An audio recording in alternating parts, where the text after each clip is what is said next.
नमस्कार, आप देख रहे हैं इक्वालिटी न्यूज और मैं हूं काजल आपके साथ। चलिए नजर डालते हैं आज की प्राइम टाइम खबरों में इस वक्त की बड़ी खबर पर।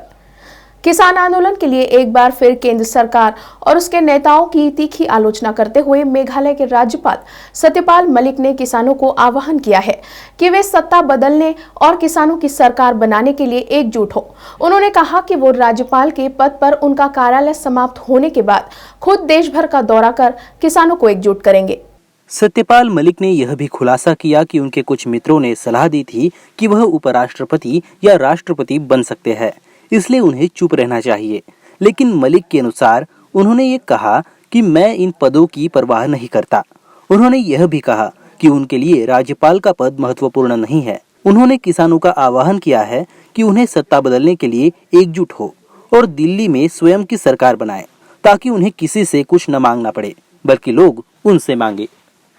समाजवादी पार्टी के नेता अखिलेश यादव चुनावी सभाओं में जमकर सत्ताधारियों पर निशानेबाजी कर रहे हैं और इसी कड़ी को जोड़ते हुए उन्होंने कल जौनपुर में समाजवादी पार्टी प्रत्याशी लकी यादव के प्रचार संदर्भ में लोगों से उन्हें जिताने की अपील की और कहा कि लकी यादव को धुआंधार वोट दे और विरोधियों को धुआं कर दे। अखिलेश यादव ने कहा कि जो लोग गर्मी निकालने की बात करते हैं उन्हें मैं कहना चाहता हूँ कि जब सपा की सरकार बनेगी तो सेना भर्ती भी निकाली जाएगी।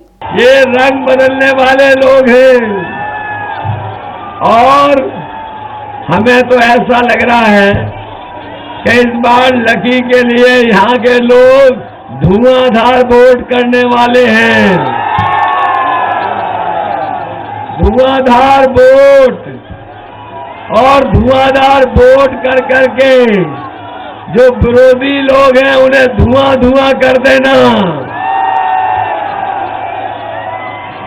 और जिन्हें शायद क्रिकेट खेलना नहीं आता है, इस बार लगता है ऐसा स्टंप उड़ेगा कि पता ही नहीं लगेगा स्टंप कहां चला गया। बताओ, मदद करोगे आप लोग? सब चीजें भुला करके ये चुनाव सरकार बनाने का और हमारा चुनाव भी है। ये है पता कि नहीं पता? ये हम नौजवानों से कह करके जा रहे हैं। इन्होंने 3 साल फौज की भर्ती नहीं की है। हमारे नौजवान इंतजार कर रहे थे। हम आपको कह के जा रहे हैं और गर्मी निकालने वालों को कह रहे हैं कि समाजवादी सरकार बनेगी तो फौज में भी भर्ती निकालने का काम समाजवादी सरकार में होगा।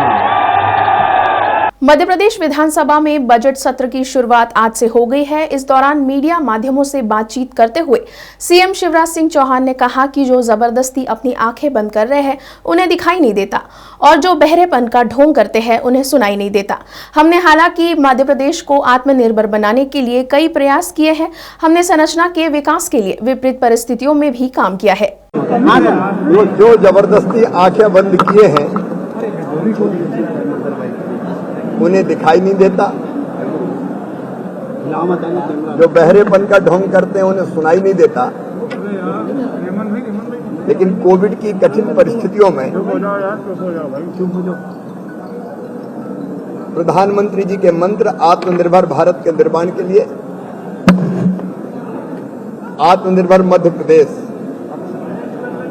और वो बनाने के लिए जो कुछ किया गया है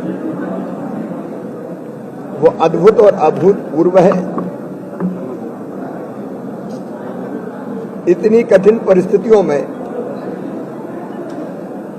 हमने कैपिटल एक्सपेंडिचर में कमी नहीं आने दी। अधोसंरचना के विकास के लिए विपरीत परिस्थितियां होने के बाद भी जब कांग्रेस की सरकार आई थी उससे 1.5 गुना ज्यादा खर्च किया है। फिर समाज के अलग अलग वर्गों के, विशेषकर कमजोर वर्गों के कल्याण के लिए पर्याप्त धनराशि उपलब्ध कराई है। हिंदुस्तान में पहली बार ये हुआ है कि फसल बीमा योजना का 7,618 करोड़ रुपया किसानों के खाते में डाला गया है।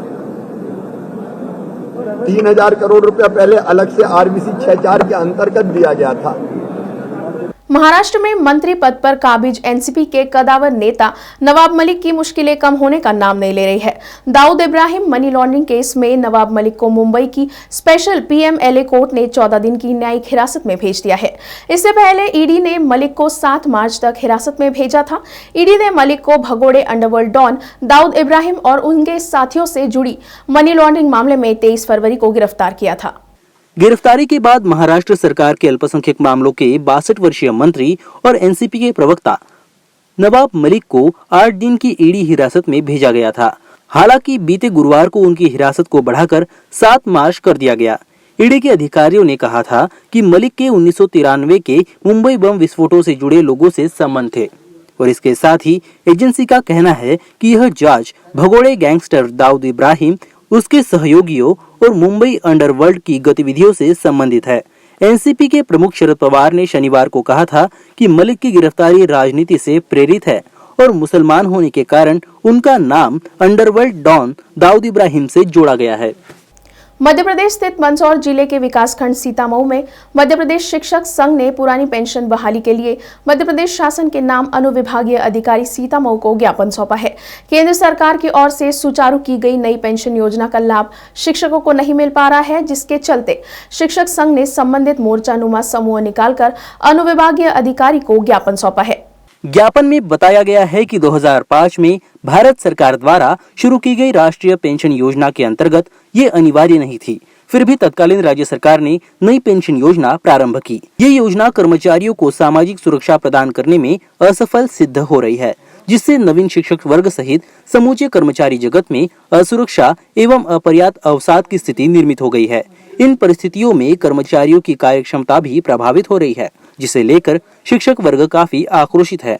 इस आक्रोश का कुछ हिस्सा हम तस्वीरों में भी आंदोलन के जरिए देख सकते हैं। मध्य प्रदेश से दीपक बसेर की रिपोर्ट, इक्वालिटी न्यूज के लिए। जिस दिन भी आपके पास समय हो, 40 वर्ष की उम्र के बाद साल में किसी भी एक दिन पीजीआईएमएस या किसी भी सरकारी अस्पताल के नेत्र रोग विभाग में अपने आंखों की जांच अवश्य करवाएं। आंखें हमारे शरीर का सबसे महत्वपूर्ण अंग है और यदि ये ही खराब हो गया तो पूरा जीवन अंधार में हो जाता है। ये कहना है पीजीआईएमएस रोहतक के क्षेत्रीय नेत्र विज्ञान संस्था के ग्लूकोमा यूनिट के अध्यक्ष डॉक्टर मनीषा राठी का। 6 से 12 मार्च तक संस्थान में मनाए जा रहे विश्व ग्लूकोमा सप्ताह के अंतर्गत आम लोगों को संबोधित किया गया। डॉक्टर मनीषा राठी ने कहा कि काले मोतिया के अधिकतर मरीज तो ऐसे ही है जो उनके पास ओपीडी में सामान्य जांच करवाने आते हैं और जब उन्हें काले मोतिया का पता चलता है तो वो भी हैरान रह जाते हैं, जिसके बाद तुरंत प्रभाव से उनका ऑपरेशन कर उनकी आंखों की रोशनी बचा ली जाती है। ऐसे में हमें बिल्कुल भी घबराना नहीं चाहिए और 40 वर्ष के बाद हर साल अपने आंखों की जांच करवानी चाहिए। हम विश्व सप्ताह वर्ल्ड ग्लूकोमा वीक 6 to 12 मार्च 2022 को मना रहे हैं। आज से शुरू किया है। इसके तहत हम लोगों में जागरूकता लाते हैं ताकि ग्लूकोमा की वजह से उनकी दृष्टि ना चली जाए, उनकी आंखों में रोशनी रहे। इसके लिए हमने ग्लूकोमा वॉक करी है, पोस्टर कंपटीशन किया है, कल रेडियो स्टेशन में टॉक है और डेली पेशेंट्स को समझाएंगे ग्लूकोमा के बारे में और फ्री दवाइयां देंगे और पूरा साल हम उनकी जांच करेंगे। हरियाणा से रविंद्र दहिया की रिपोर्ट, इक्वालिटी न्यूज के लिए। आज की प्राइम टाइम खबरों में इतना ही। फिर होगी आपसे मुलाकात, तब तक के लिए आप देखते रहिए इक्वालिटी न्यूज। खबरों की और भी जानकारी के लिए आज ही हमारे फेसबुक पेज को लाइक और फॉलो करना ना भूलें। साथ ही हमारे यूट्यूब चैनल को सब्सक्राइब करें। नमस्कार।